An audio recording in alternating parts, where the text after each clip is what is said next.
భారీ వర్షాలతో పోలవరం ప్రాజెక్టుకు వరద పోటెత్తుతోంది. ఎగువ ప్రాంతాల్లో కురిసిన వర్షాలకు ఉపనదులు పొంగి కొండవాగుల ఉధృతికి గోదావరి నీటి మట్టం క్రమేపీ పెరుగుతోంది. పోలవరం వద్ద గోదావరి నీటి మట్టం స్పిల్వేపై 30.640 మీటర్లు నమోదు కాగా స్పిల్వేపై కింద 21.690 మీటర్లు నమోదైంది. కాపర్ డ్యాం ఎగువన 31.140 మీటర్లు, అలాగే కాపర్ డ్యాం దిగువన 21.240 మీటర్లు నీటి మట్టం నమోదైంది. మరోవైపు పోలవరం నుంచి 5,94,922 క్యూసెక్ల నీటిని దిగువకు వదులుతున్నట్లు అధికారులు తెలిపారు.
ఇక భారీ వర్షాలతో పోలవరం ప్రాజెక్టుకు వరద పెరిగింది. ఇదే అంశానికి సంబంధించి మరిన్ని అప్డేట్స్ మా కరెస్పాండెంట్ రాంబాబు అందిస్తారు. రాంబాబు చెప్పండి.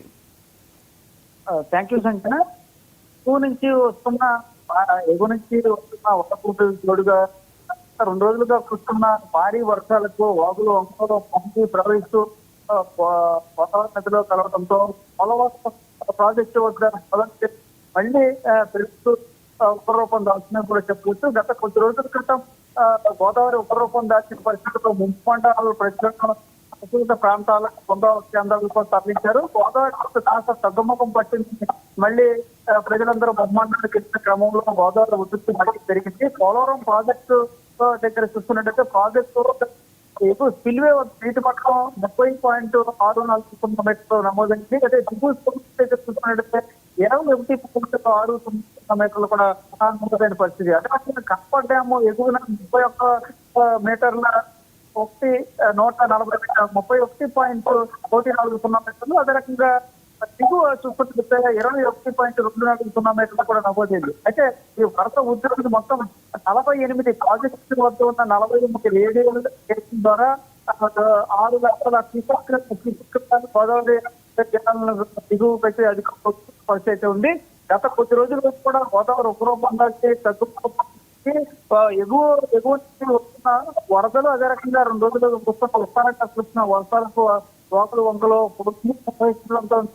గోదావరి పెరుగుతున్న సమాచారం. అయితే అంతకంతకు కూడా గోదావరి వరద ఉధృతి పెరుగుతుంటూ ముంపు ప్రజలతో పాటుగా గోదావరి లంక ప్రాంతాల ప్రజలను కూడా అధికారులకి అప్రమత్తం చేసిన పరిస్థితి ఉంది. మరో 2 రోజుల పాటు విశాఖ వర్షాలు కురిసే అవకాశం ఉన్న నేపథ్యంలో అందరూ కూడా సురక్షిత ప్రాంతాలకు వెళ్ళాలని కూడా అధికారులు సూచిస్తుంది. పునరావాస కేంద్రాలు కూడా ఇప్పటికే ఏర్పాటు చేయడం జరిగింది. వారందరినీ కూడా పునరావాస కేంద్రాలకు తరలించే పనిలో అధికారులు అయితే నిమగ్నమై ఉన్నారు. మరో పక్క ఎర్రకాల జలాశయంలో కూడా నీటి మట్టం పెరిగింది.